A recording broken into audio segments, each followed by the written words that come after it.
On-Screen Manitoba is an innovative membership-driven association that leads, builds, and represents the Manitoba screen-based industry. Arcade gaming, that's where it all started.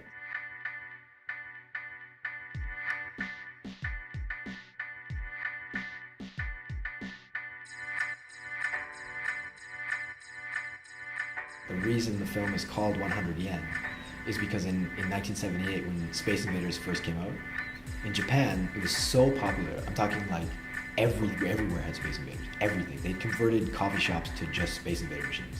They had arcades that had other machines, and they're like, no, those are just wasting space. Get those out of here. Let's put Space Invaders.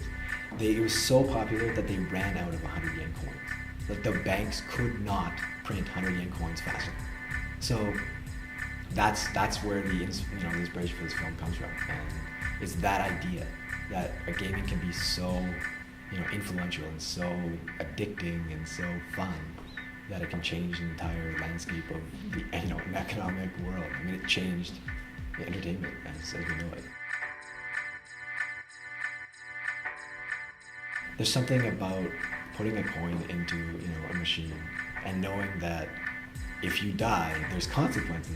Like it actually costs you something every time you're playing a game.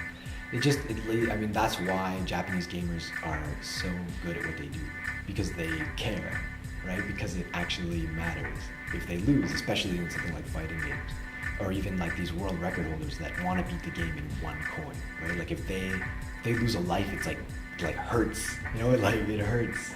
So like these guys, it's a different style of gaming. There's just more on the line. There's more intensity, and you don't get that with consoles. These arcades are 6 stories tall.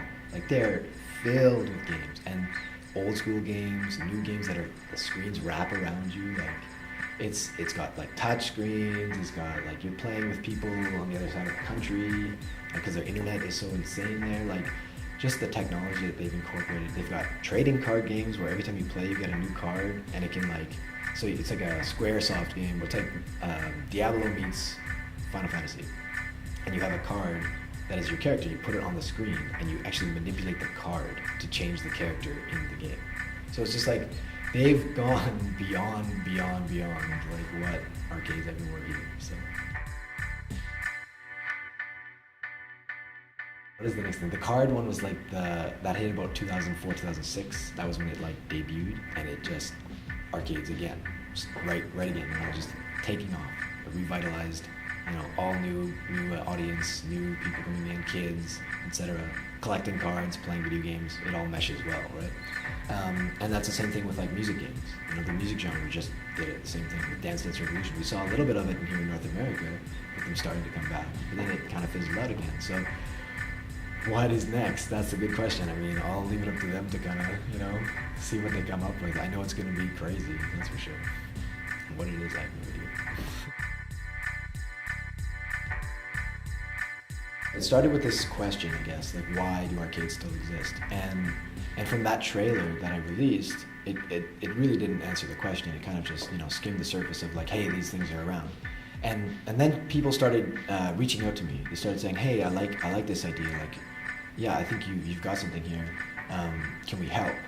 And so professional gamers, people who play Dance Dance Revolution, like seriously, like these people are like intense. People like the biggest one was probably the owner of Space Invaders, the creator of Space Invaders, Taito, which is one of the biggest arcade companies in Japan. They found the trailer online and contacted me. I didn't even reach out to them. I was scared to reach out to them because I had filmed in these arcades without any permission. It actually there's big signs that say no video recordings. So I had done all of this illegally, and they contacted me and wanted to work together. So it's a complete fluke. It's not how I recommend filmmaking, but it worked out, and we got to go to Sega's headquarters, who is the other big arcade owner. We've working in collaboration with Sega and Taito, and they both signed off on the film, so we're good to go, which is a big, question mark when you're making this with so many copyright holders, and you're infringing on things, so you gotta be careful.